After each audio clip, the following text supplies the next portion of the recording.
এই ভিডিঅ'টোত আমি আলোচনা কৰিম ক্লাছ 8ৰ সোশ্যাল সায়েন্সৰ ইতিহাস পাৰ্ট 2 এক নম্বৰ লেসনটো। লেসনটোৰ নাম হৈছে প্ৰাচীন কামৰূপ ৰাজ্য। সো ইয়াৰ আমাৰ এক নম্বৰ প্ৰশ্ন উত্তৰখিনি দিছে চমু উত্তৰ দিয়া।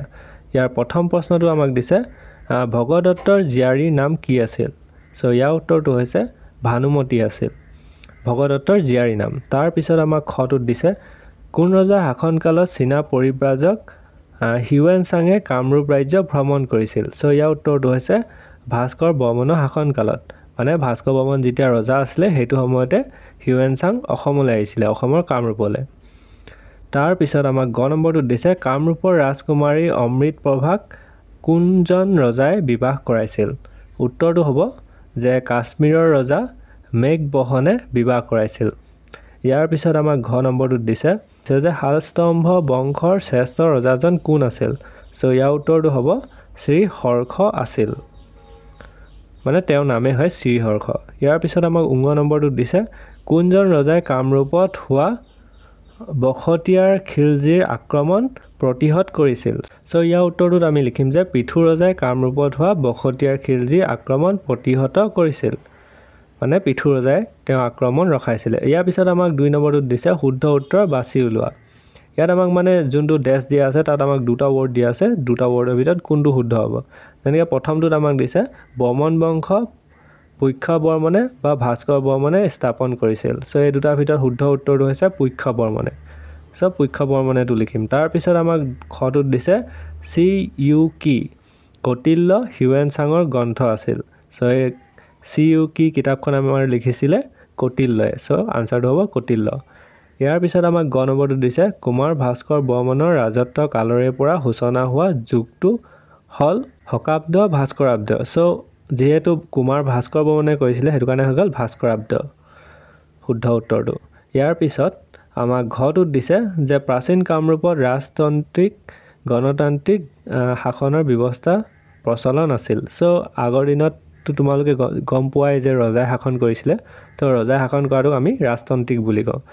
আৰু যদি আমি ভোট যোনটো দিওঁ সেইটো হৈছে গণতান্ত্ৰিক। সো আগৰ দিনত ভোট দিয়া ছিষ্টেম নাছিলে সেইটো কাৰণে হৈ গ'ল এইটো ৰাজতান্ত্ৰিক। তাৰ পিছত আমাক 3 নম্বৰখিনি দিছে খালী ঠাই পূৰণ কৰা। প্ৰথমটোত আমাক দিছে যে প্ৰাচীন কামৰূপ ৰাজ্যৰ প্ৰধান জীৱিকা আছিল ডেছটোত আমি লিখিলোঁ কৃষি।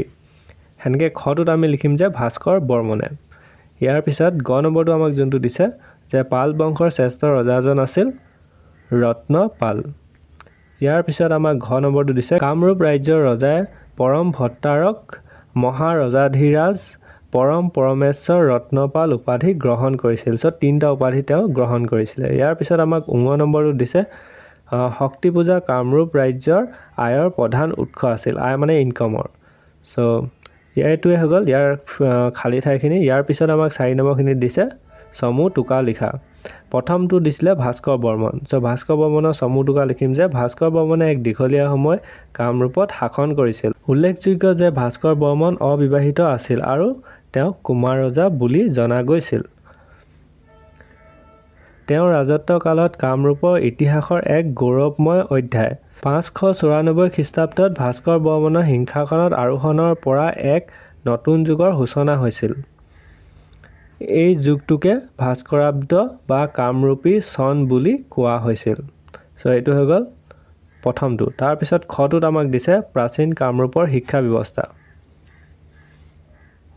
সো এইটো আমি লিখিম যে প্ৰাচীন কামৰূপত প্ৰধানকৈ গুৰুগৃহ সংস্কৃত টোলসমূহ আৰু গ্ৰাম্য পাঠশালাসমূহত শিক্ষা দিয়া হৈছিল।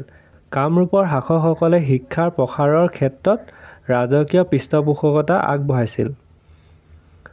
ৰজা হৃষ্ট বৰ্মন ভাস্কৰ বৰ্মন আদি একোজন বিদ্বান ব্যক্তি আছিল। শিক্ষাৰ কেন্দ্ৰসমূহত 4 বেদৰ লগতে আয়ুৰ্বেদ ধনুৰ্বেদ তন্ত্ৰ বেদাংগ ইতিহাস পুৰাণ আদিৰ বিষয়ে জ্ঞান দিয়া হৈছিল। ইয়াৰ পিছত আমাক গ নম্বৰটোত দিছে ভগদত্ত। সো উত্তৰটোত আমি লিখিম যে সমলসমূহৰ পৰা জনা যায় যে নৰকৰ মৃত্যুৰ পাছৰ পৰা তেওঁৰ পুত্ৰ ভগদত্ত কামৰূপৰ সিংহাসনত বহিছিল। হৈ যোৱা মহাভাৰতৰ কেইবাটাও অধ্যায়ত ভগদত্তৰ বীৰত্বৰ কাহিনীৰ বৰ্ণনা পোৱা যায়। প্ৰবাদ মতে দুৰ্যোধনৰ লগত ভগদত্তৰ জীয়াৰী ভানুমতীৰ বিবাহ হৈছিল।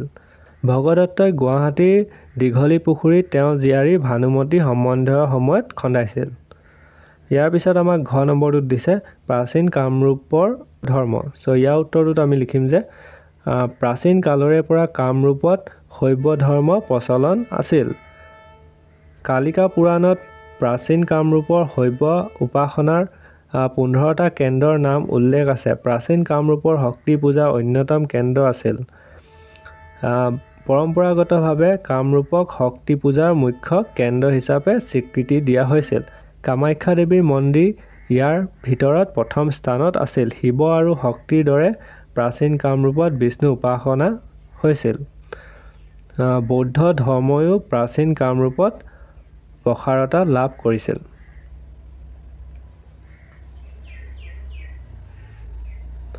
ইয়াৰ পিছত আমাক একেবাৰে শেষৰ নম্বৰটোত দিছে দেৱদাসী প্ৰথা। চ' ইয়াৰ উত্তৰটোত আমি লিখিম যে দেৱদাসী ভাৰতীয় সভ্যতাৰ এক কলা অধ্যায়। ধৰ্ম নামত নাৰী জীৱনৰ লগত এক জঘন্য খেল এই দেৱদাসী প্ৰথা। ইয়াৰ পিছত আমাক 5 নম্বৰটোত দিছে প্ৰাচীন কামৰূপ ৰাজ্যৰ প্ৰশাসন ব্যৱস্থা সম্পৰ্কে ব্যাখ্যা কৰা। প্ৰশাসন ব্যৱস্থা মানে আগৰ দিনত কেনেকৈ ৰুল কৰিছিলে। চ' উত্তৰটোত আমি লিখিম যে প্ৰাচীন কামৰূপত শৈৱ শক্তি বিষ্ণু আৰু বৌদ্ধ ধৰ্মৰ প্ৰচলন আছিল। কামাখ্যা দেৱী মন্দিৰৰ শক্তি পূজাৰ মুখ্য কেন্দ্ৰস্থল আছিল। কামৰূপৰ শাসন ব্যৱস্থা সুচলৰূপে চলাবলৈ ৰাজ্যখনৰ ভুক্তি মণ্ডল বিষয়া পুৰাগ্ৰাম আদি ভাগত বিভক্ত কৰা হৈছিল। ব্ৰহ্মপুত্ৰ নদীৰ আধাৰত অঞ্চলক উত্তৰ কুলদেশ আৰু দক্ষিণ কুলদেশ বুলি বিভাজন কৰা হৈছিল। কামৰূপৰ প্ৰশাসনত মন্ত্ৰী পৰিষদ, সচিব, মহাপ্ৰতিহাৰী আদি উচ্চ পদস্থ বিষয়াৰ দায়িত্ব গুৰুত্বপূৰ্ণ আছিল। সেনাবাহিনী শৃংখলাবদ্ধ আছিল। কামৰূপৰ সৈন্যবাহিনীত অশ্বাৰোহী, নৌবাহিনী, হস্তী বাহিনী আৰু পদাতিক সৈন্যৰে সুসজ্জিত আছিল। হিউৱেন-চাঙে ভাস্কৰ বৰ্মনৰ 30,000 জাহাজ আৰু 20,000 হাতী বাহিনীৰ কথা উল্লেখ কৰিছে। তৎকালীন কামৰূপত বহু মন্দিৰ নিৰ্মিত হৈছিল আৰু ৰাজ্যখন শিক্ষাৰ এক গুৰুত্বপূৰ্ণ কেন্দ্ৰৰূপে উন্নীত হৈছিল। চ' এই ভিডিঅ'টোত ইমানেই আছিলে। চ' ভাল লাগিলে যদি ছাবস্ক্ৰাইব কৰিব নাপাহৰিব আৰু নেক্সট ভিডিঅ'ত লগ পাম নেক্সট লেচন লৈ।